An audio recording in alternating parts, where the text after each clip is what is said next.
So the casinos really, everyone would agree that the casinos are the only reason Las Vegas exists. So obviously you can have economic development in a society that has casinos. But in that case, everyone's coming from out of Nevada to gamble, so they're exporting tourism more or less. Same thing in New Jersey. It's just that in Atlantic City they're not drawing tourists from as far away as in Nevada. So the question is, can other states, if they introduce casinos, can they draw in tourists, and will that provide economic benefits which translate into economic growth? Or as casinos become more widespread, do those benefits kind of become dissipated? So in the studies, I've done a few studies on this that look at the states that have introduced casinos, and two different times looking at this over a period from like 1991 to 2007, I would argue that there appears to be a short-term economic growth effect. And what that means is that once casinos are introduced at the state level, it appears that they have a positive impact on per capita income at the state level. Now that conclusion is based on some econometric modeling using state-level data, which you could argue that doesn't mean it's true. But that's the best evidence that exists. That's what economists do, is they play with data, then argue, here's what the data shows. You should believe what I say about the effects of casinos. So I think there probably is a short-term impact. We did another study that looked at Katrina and the rebuilding of the casinos after Katrina, and that was one of the first industries to come back, and we also saw that in that case, in Louisiana and Mississippi, in those affected areas, the growth came back faster in those areas that had casinos than in others, non-casino areas. Now, of course, you could say the same thing about any industry. Any industry that's growing would tend to have that effect on its surrounding economy. So for that reason, you'd think, well, casinos shouldn't be any different. Now, if government revenue is the issue, then you have to be concerned with, if you introduce casinos, what happens to your lottery? Do people quit buying lottery tickets? And of course, I think the tax revenue issue and jobs issue, that is the #1 reason politicians are interested in legalized casinos. And that's why you see it becoming a more and more talked about issue in the past few years, when there's also, every state's bankrupt or whatever. What do? We're too much of cowards to cut spending. We don't want to make people mad by raising taxes, so we can control this industry and tax it a lot. This might be a way of politically feasible way of getting more money. So generally politicians ignore this effect altogether. I'm really surprised.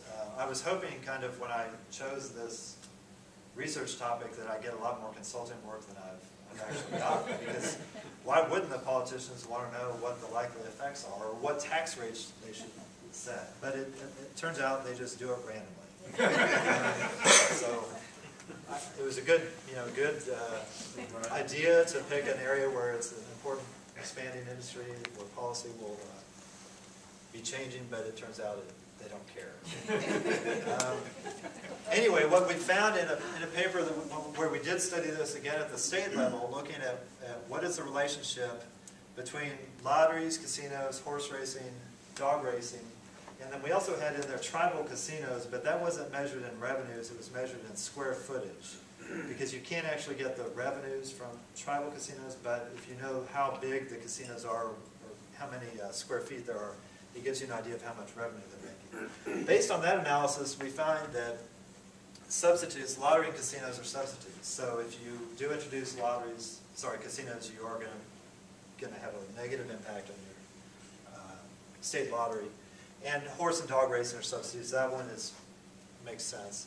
But complementary industries, there are a few of them. Horse and dog racing appear to help each other. I think the argument there is that a lot of the horse racing venues are starting to introduce slot machines. And so if there's already casinos in the state, it's easier to introduce slots at the horse track.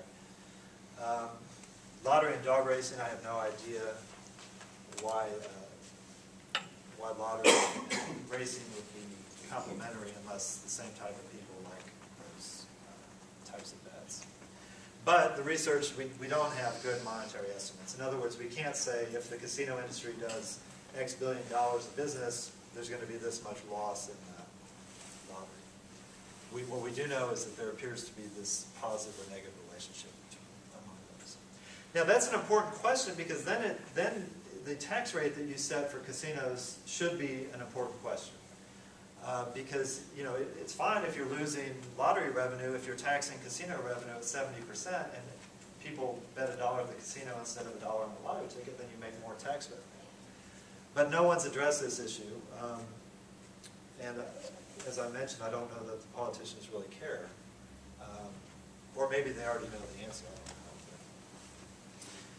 know. But what you see the casino industry do basically is say, here's how much we've contributed $5 billion in revenues to state governments over the years, and that's money they wouldn't have otherwise had. Well, that's not exactly true because people are diverting their spending from some other type of spending to the casino.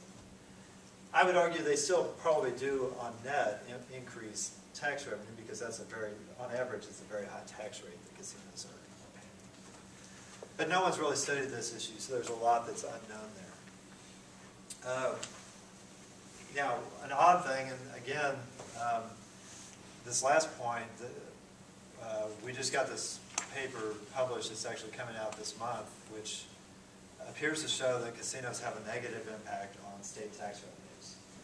And if you ask me to explain why, I can say that substitution effect, but I don't know why. We have to do more work on that. But lotteries, I think it makes sense that those would have a positive impact, and horse racing also appears to, even though it's a dying industry. But preliminary work suggests that that's what's going on. So you'd think that would be interesting to state governments also. That the only empirical work there is out there suggests that it is not necessarily going to increase your state's tax revenue. And if you want to ask questions about that later, I mean, the result here is part of the journal publication process where you do what referees tell you to do. And so you sometimes end up with results that don't seem quite as intuitive as you might have thought. Now, the social cost of gambling, again, we might say that, okay, well, people should be able to do what they want as long as they don't harm others, so why not allow individuals to carry nuclear weapons as long as they don't set them off? So there are cost issues that have to be considered. The same is true of casinos. The individuals who do develop gambling problems will often engage in various crimes, embezzle from their jobs, and engage in thefts and all that kind of thing. So it is worth kind of looking at those things. The people that argue against legalized casinos argue that these costs are very high. The estimates that people have produced are anywhere from $9,000 to $50,000 per pathological gambler per year. Now that's 1% to 3% of the population that could be diagnosed as a problem gambler, so that's a lot of money. Is that the population, entire population of the gambling population? The entire population. And again, that's always been a good question to me. How do these psychologists come up with that figure, 1% to 3%? And it appears to be stable across whether you look at one state or the country or other countries. They seem to think that they know that that's the number. Now, it's not just casino gamblers, it's people betting on basketball games and whatever. Some people develop these problems. So the costs that are associated with this, again, are crime costs, but also treatment costs, incarceration if people are going to jail. Now, some of the researchers that come up with these numbers count lost productivity, because if you're at the casino all day, you're not working. Now, I would argue, I'm not sure that's a social cost. If I choose to go home and go to sleep, yes, I'm not producing national income, but is that a cost of sleep? The cost of sleep, social cost of sleep must be outrageous for me.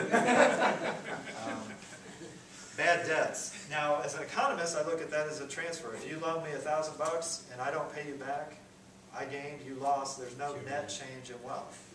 Now, non-economists hate that argument. They think, and they may be right, but they think economists are ridiculous. They think that someone not paying back money or someone stealing is not a social cost. Okay, so part of it is a debate over what is the right thing, what is a social cost, what is not, and how do you measure it. But things like lost productivity, and this thing, abused dollars, I don't think I have it in here. Someone back in 1981, a psychologist, a group of psychologists published a paper in which they allude to this idea of abused dollars, which liberally interpreted can be translated into any amount bet. Now what they mean is you borrowed money to go gambling and then didn't pay it back or something like that. But if you, it's such a gray, vague definition what they give. But that's the largest component of these social cost estimates, is the so-called abused dollars. And I wish I had the slide that showed it, because it's actually kind of funny that people would take this seriously, this idea. So I already mentioned kind of the idea of, first of all, defining social costs. Economists kind of have a different definition than other people. Normal people think, well, any harm that is caused is a social cost. So let's try to come up with a dollar value for it. And that's what a lot of people that have written in this area have done. A large part of the cost estimates are based on surveys of problem gamblers.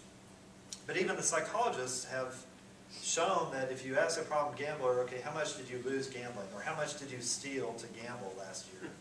These people can't calculate that. They can't give you a good estimate. Even if you give them explicit instructions on how to do it, they're not very good at estimating these values. So there's all sorts of issues, like asking the problem gamblers how much crime they committed, or how much they stole from people to gamble. And then, of course, there's things like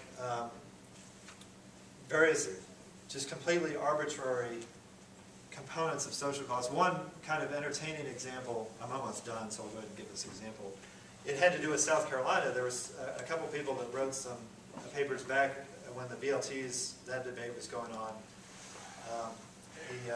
A guy named Frank Quinn, who I think is a medical doctor, and then a public administration professor at UNLV named Bill Thompson, who wrote a study about the social costs of BLTs in South Carolina.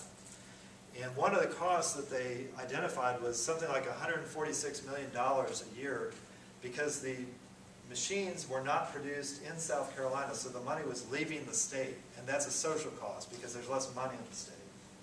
Which I'm like, that is, how could anyone believe that? I mean, I bought a Subaru car, and that wasn't produced here, so the money left the state. Does that mean there's a social cost? It just ignores a basic transaction, that when two people exchange money for something, the something is more valuable to them than the money. And so how can you count that as a cost? Why does it matter where the thing is produced? But things like that go into these social cost estimates. And what's amazing is that those types of studies have been extremely influential in policy. And I think what they've done is they've slowed the rate of spread of casinos. Because there are some politicians who will find these studies, and every state has an organization that's kind of anti-casino. And there's really no pro-casino organizations other than the industry itself. So these arguments, I think, are very influential, even though they're not very sound. Anyway, the politicians, I think, it comes down to if they can just show some number. So there's this number out there by a couple of economists that it's basically made up, who say that the cost-to-benefit ratio of legalized casinos is 3 to 1. And it's based on things like abused dollars, the money left the state, whatever. It's just completely arbitrary. But that's what these policy decisions are being made on. Now, in terms of North Charleston, and I think what's the most commonly ignored economic impact of casinos, whenever you talk to politicians or listen to politicians or newspaper reporters, is the benefits the consumer gets from being able to spend their money on something they weren't previously able to spend it on. And so in economics we have this thing, consumer surplus, which is the value of the thing in excess of what you have to pay for it. And so when I bought a car and I get $20,000 worth of value and I only had to pay $15,000 for it, that difference of $5,000 is consumer surplus. And you get that from every transaction, because it's very rare that you pay exactly the maximum you valued something. It's rare that you would actually pay that full amount. So almost every transaction, right, both parties benefit. The supply side, the sellers are making profit. It's very tangible and easy to see, but the consumers are also benefiting from the transaction. And I think that's the biggest benefit of allowing casinos. The consumers get to spend their money in a way that they like to.